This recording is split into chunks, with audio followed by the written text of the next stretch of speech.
Hello, beautiful people out there. Welcome to the world of women and the society, where we bring in women across the globe who will be telling us what they are and who they are and how they've been able to overcome some challenges in their life and how they've been able to attain what they've attained in life. Here with me is Mrs. Henrietta Agboola.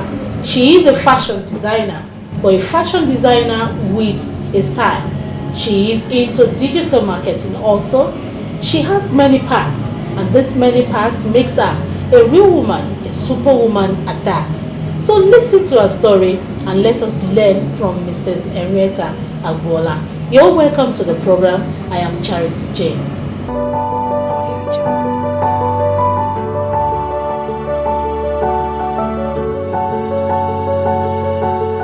You're welcome to the program, Mrs. Agboola. Thank you very much. It's nice having you on the show this moment. Thank you.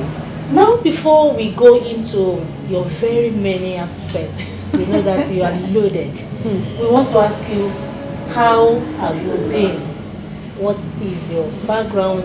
Who are you really? Thank you very much. I must say that I am honored to be on the program. Thank you so much. And as you said earlier, I'm a person of many parts. Right. So, but I'm from a very humble background, and I'm from a broken home. Yes, my mom and dad didn't get it right. So right from the time I was 6 years old, my mom left my dad, and that was a very frustrating experience for a very young girl. But like we always say, never allow your background, keep your back on the ground. So I decided, with the help of my dad, because my mom left and she went to do some other things, you know how it is. Well, we thank God that whichever way our relationship is still back together, as in my mom and I, she's actually turning 70 very soon.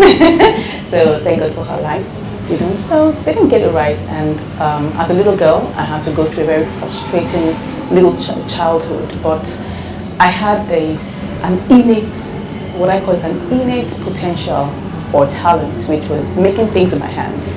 I used to make baby doll clothes. I was 6, 7 years old. I would go to a t-shirt dump. There was one near my house. I would go and pick up pieces of fabric, and then I would put it together, and make baby doll clothes. And then my dad was like, it's like, this girl likes fashion design, right? So even though I had a frustrating childhood, I would cry in school. They would call my dad, your daughter is crying and all of that. I still had to exhibit that talent of fashion design.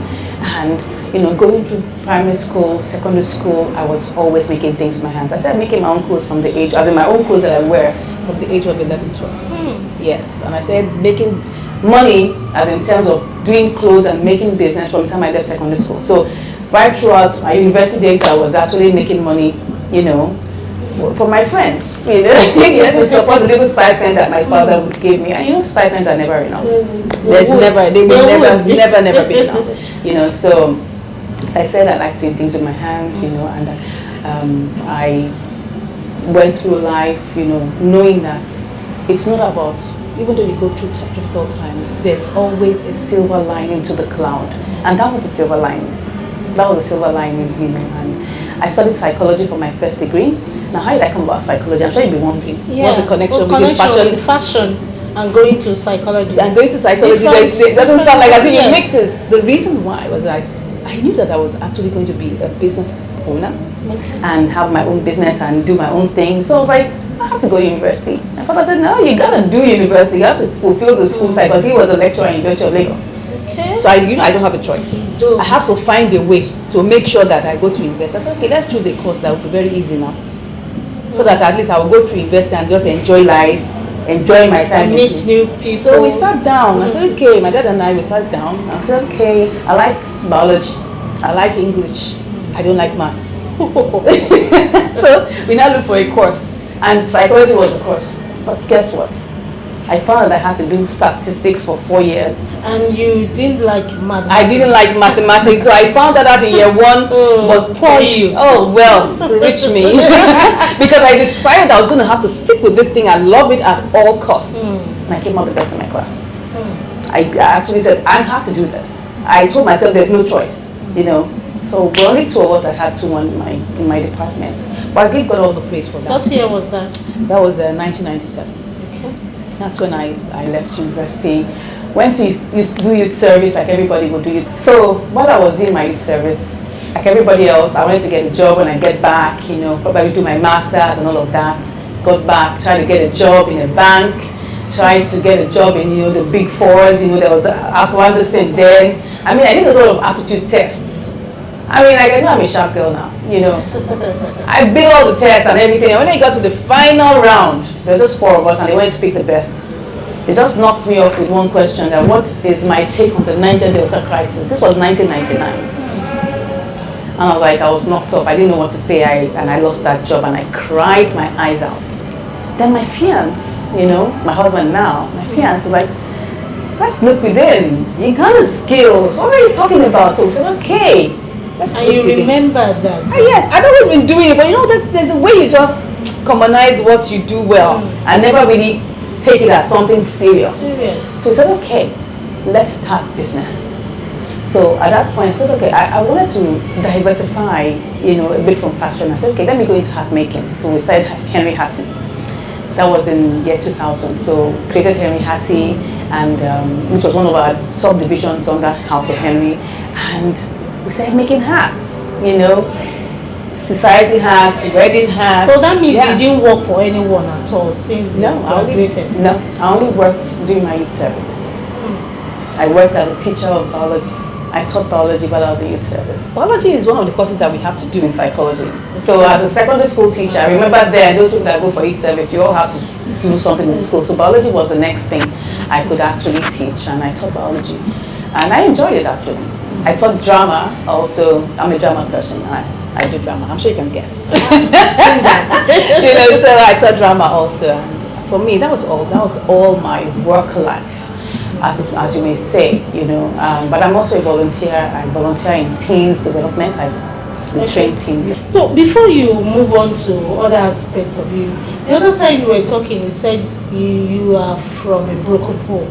Yes. And it affected you. Yes. The program is Women and Society, and we want to correct some ills. Let's look at the effect of broken homes on children. You came out strong and you are doing well. Some people won't come out like that, and it has affected them, and they have transferred what they inherited from their childhood to their adulthood and to their children as well. So let's look at the effects of broken homes on children. It's really, really very devastating, I must say, and that's why the onus is on us to make sure we get it right before we go into that institution called marriage. Well, to God be the glory, I tend to like teach people when it comes to, you know, relationships and marriage and things like that, probably out of because of my experiences in life. So the onus is on us is to ensure that we are able to choose right, because everything starts from the foundation. If the foundations are correct, things will go on well. But if the foundations be destroyed, what will the righteous do? That's what the scripture says. So we need to make sure that when choosing a husband, choosing a wife, or this is a program for women, so when choosing a husband, make sure that you're not carried away by, oh, it's Prince Charming, this and that. No, there has to be, you know, attributes that you believe that this person has to enable you guys have a good standing home. Nobody's perfect, but a home is made up of two imperfect individuals who are both ready to make it work. The reason why things get broken down is that people decide not to make it, and they feel, oh, it can't work, so they're just going to like give up on it. But they've forgotten that even though 2 elephants are fighting, the grass is going to suffer, and that grass are the children. Because if the children are not considered in this matter, and if God doesn't help the children, they're going to turn out to be probably the same replica of those. I've seen situations where the mother had a couple of husbands. The daughters had the same pattern. They had broken homes, and they also had 2 husbands, like that. Like their mother. Like their mother.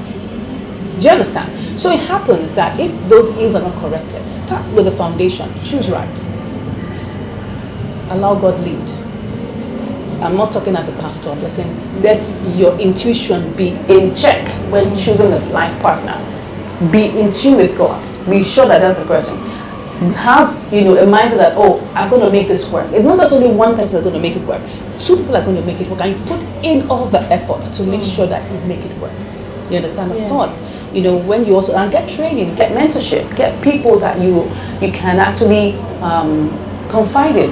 The reason why things get so spoiled is because we feel like, oh, I don't want a third party. I don't want a third party to know about what's going on in my life.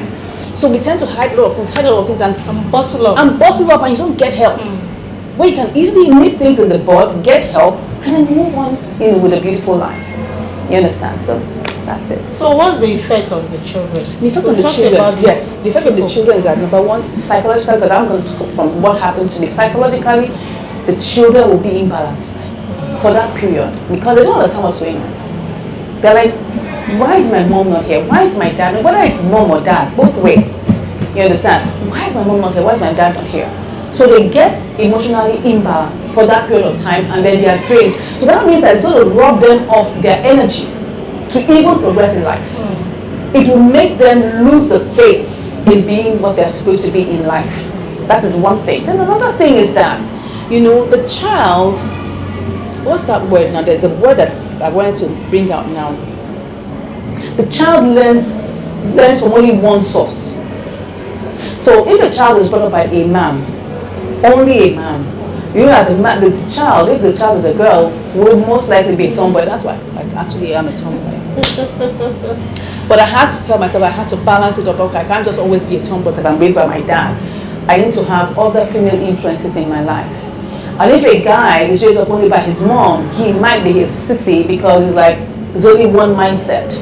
And another thing that happens is that because maybe not a fault to the parent, but the parent is also going through a lot of pain and turmoil. So the parent might be always reporting or saying negative things about the other partner. So it builds up what? Aggression and anger towards the other party. You understand what I'm trying to say? Like for in my own case, my dad brought me up, and my mom really was never really around during my growing years. Right from the time I was from 6, like I told you, she wasn't really around. So the only time I knew when she came out was when I was in university. So what happened between the time I was 6 and the time I was in university, that influence, it's on me. Yeah. Well, because I had to and you were developing at that I was developing, so obviously I'm wondering what's going on, She came back and of course we made up and all of that, and our relationship is good. I still call her and all of that. Of course, it can never really be the same. And what that does also is that for the child, there is a perspective to life that the child would have, that would tend towards the other person who has taken care of that person. There's no way you would always be partial towards the other party, but if you feel that it will come natural. It will just come natural. Not beef or anything. It's just normal. I mean, you get my point. Yeah. That's why even while in bringing up my own children too, I realized that I had that gap. So I tried to learn to say, okay, how do I relate to my daughter? My daughter is 19. She's a girl. She's the only girl I have. And I'm like, how do I relate to her to make sure that she doesn't feel that kind of situation? Because I don't know how to relate to it. I didn't know how it was like to be with my mom during those ages. So you can't do that. Yeah, so I really have to rely on God. And books and knowledge and information to be able to say, okay, how do I do this thing right? And thank God that I have the best husband in the world who would put me straight. Thank God you learned and you didn't toe that path. Yeah, thank God. Give God all the praise. Now let's look at you said you're a digital marketer. Yeah. Digital marketer and the fashion aspect of it. Yeah. How did you balance that? How are you balancing that? Or how did you come out? You show face in the first place. Okay. Well, the truth of the matter, like I tell people, is that this brain can take a whole lot. Yes, like I said, my innate passion, my innate talents was to sew. I didn't learn it from anywhere. It was just natural within me. But of course, I went abroad, did a lot of courses just to validate. And in fact, let me tell you something. It was practically almost like a waste of money traveling abroad to do all these courses. Because when you get it, who is this? They're like, no, you guys, you are doing so much more than what we're going to teach you here. But you do that to validate, because people, you need to have the certificate to show people. You know, we live in a world now that people want to only trust on certificates. So they want to say, oh, London College of Fashion, Huddersfield University, all those other things. No, it's just for packaging. Really but the innate talent has always been there. Then I also knew that, okay, in life, I veered into all these areas because I wanted to help my business. Like I told you, fashion design is it's multifaceted, all right? So the fashion design we do, my core is actually skills transfer. I love to train people on how to sew, because like stemming from the time I was in secondary school, I found that a lot of people dropped the course, as in the home economics, the fashion design course. I'm like, why? I found out that it was because of the way the training was being done. People felt that fashion design or sewing or home economics or clothing and textiles was difficult. So I had it in mind that I was going to create materials to put that right. So that was in 2014. We didn't even know that COVID was going to come around. This was in 2014. So in the process of creating online platforms, doing all the things that I learned, digital marketing, I learned sales automation, I learned email marketing for my business. So because I was doing that for my business, people were asking, how do you do this? How do you do this? So I now decided to teach it. So we teach courses on app creation. I teach people how to create apps. I teach people how to, how to do sales automation, email marketing, digital marketing, Facebook ads, because I was learning to do it for my business, first of all. So it was born out of a need. Even the first apps I created was because I wanted to create a digital pattern app for people who didn't want to draw their patterns. So I thought that I created an app that helps to send digital patterns to people who just want to just get the patterns, print it out, cut it out, and that's it. So in that process, people were like, how do you create this? How do you do this? That's where all these things came up from. So I call myself a techpreneur. Oh, techpreneur. That's the collection of everything you do. That's it, yes. Yeah. The way you are talking, it's as if you are so deep into what you are doing. And then let's look at your digital aspect. First, you're a psychologist. Secondly, you're a fashion designer. You're a digital marketer. How are you combining all of this and being a mother too? Thank you very much. This is a very good question. Wow. It is a big question, but it has a good answer to it. What I would tell people is that you cannot build too many bridges at the same time. You can build a bridge, set a system in place, let it run, and you move to the next bridge. All right? Because you have to balance everything in life. Okay, so when I created, the courses for our online school and all of that, I knew that I wanted to automate our training business. So I created a system that can run even without me being in the centers. So if you go to our locations, we have we have 3 locations. All right, in all the centers, I don't even have to be there, because I've put a system in place that trains people whether I'm there or not. I have people that run it, that run the system. And in life, you have to be able to automate things so that you can look at or do other things, all right? Because if you don't train people to take over from you, you can't do everything yourself. The reason why people don't like training staff is because they feel, oh, they will learn everything and they will run away with it, and then that's it. The truth of the matter is that yes, because people happen. Human beings show up, all right? But that should never stop you from what I call creating the revolving door. The revolving door means that soldier come, soldier go. But you have to keep on having a system to get the right people in. Go round. Yes, so that even when they have to leave, because people will have to. But I'm just even saying that even in the best of situations, people can never be with you forever.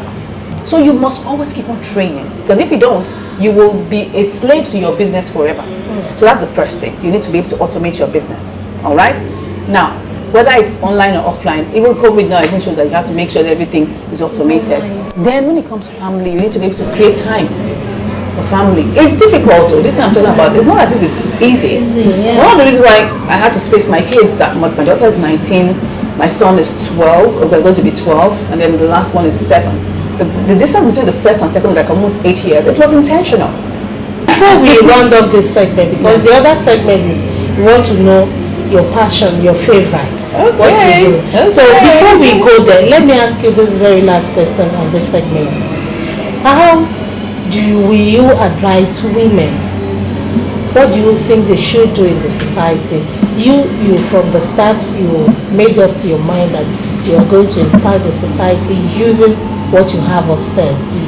No matter the situation, not even what happened to you when you were young, you scaled through and you are doing well. So what will you tell women who are watching us right now about going through life challenges and not falling on the way? Thank you very much for that question. First of all, always see the cup half full. When life throws lemon at you, make lemonade. Or when it throws oranges, make orangeade or orange juice. Because situations and circumstances will always happen. We look for a perfect life. There's nothing like a perfect life. There is nothing like a perfect life. What we have is God giving us resources, and we as good stewards making use of that resources to bring out harmony, beauty and success. So always have the right mindset that rather than seeing that cup as being half full, half empty, see it as half full, because really the water is half full. Part of the water has been thrown away. That's the problem, that's the challenge. But when you see that cup as, it's half full, wow, that means that this water can still go an extra mile. Somebody can get this water and still be quenched, their thirst can be quenched. Wow, let's see what we can do extra, even if the situations are not right. But if you're seeing that cup as half empty, you're seeing the problem. You're seeing the fit, you're seeing the problem. So people say, yes, because you got it right. No, because there were many times that I never thought I would get it right. But when you are dogged, you just decide in your heart of hearts and look, with God's help and with that determination that look, I'm going to put in my best. I'm going to put in my 150 and 200% best into doing whatever I can do. But just have a mind of excellence. Whatever you're doing, even if you don't have resources, have a mind of excellence. So first of all, see the cup, have a can-do spirit that look, whatever we have, we can make something out of it. So even if you're going through a troubled home, for instance, maybe the man is not caring for you, you're wondering how you're going to make it through. Think about it, count your blessings first. Are your children giving you joy? Yes, you can see that ray of hope, and you begin to pray for that man and begin to do the right thing. Because if you are Mrs. Right, one way or the other, then Mr. Wrong will change. It's just a matter of time. You cannot be doing the right things and then he will remain wrong. No. The problem is that when someone is doing wrong, which you want to do wrong, two wrongs never make it right. You do your own right. Thank you, Mrs. Agboola. But before we leave you to leave this moment, I want to know your favorites. What kind of favorites are you talking about? Your favorite color, your favorite food, your favorite games or sports. And you said you're a tomboy. So you must have a game.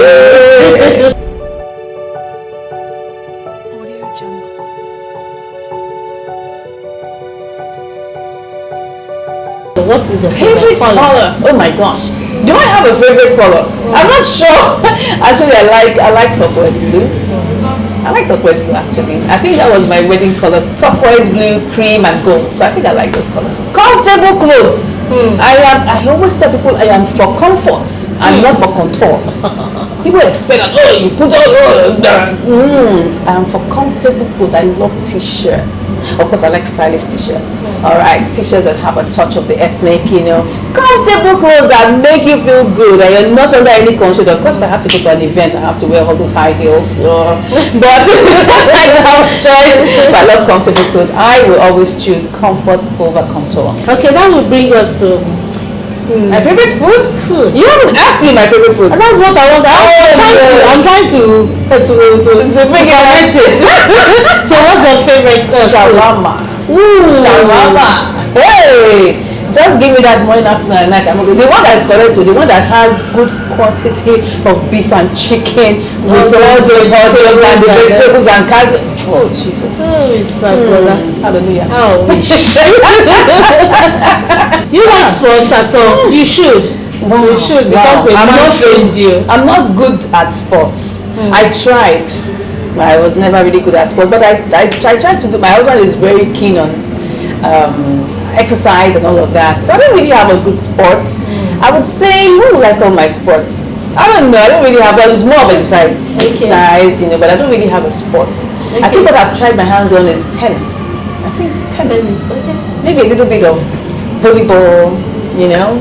Okay, wrapping up, what is your hobby? What do you like doing at your leisure time? Watching movies. Oh God. When I do have the time. I love watching lovely movies that just relax my brain. And you know how it is when you just cross your leg with something and you take a cuppa of something and you're taking chicken and you're enjoying yourself. I love watching lovely movies. Alright, on that note, we want to close the show. Thank you for coming on. Thank you so much. We really enjoyed this Are moment. you sure? Thank you so much. Thank you for coming, man. Yeah. Yeah, that's it on Women and the Society for this week. Mrs. Agboola has been able to tell us that as a woman, you must be dogged. Be strong for yourself before you become strong for the society. On that note, we close today's program, Women and the Society. My name remains Charity James, and when I see you next time, it will be with another woman who will be telling us life's experiences and how we can overcome them. Until then, we say bye-bye.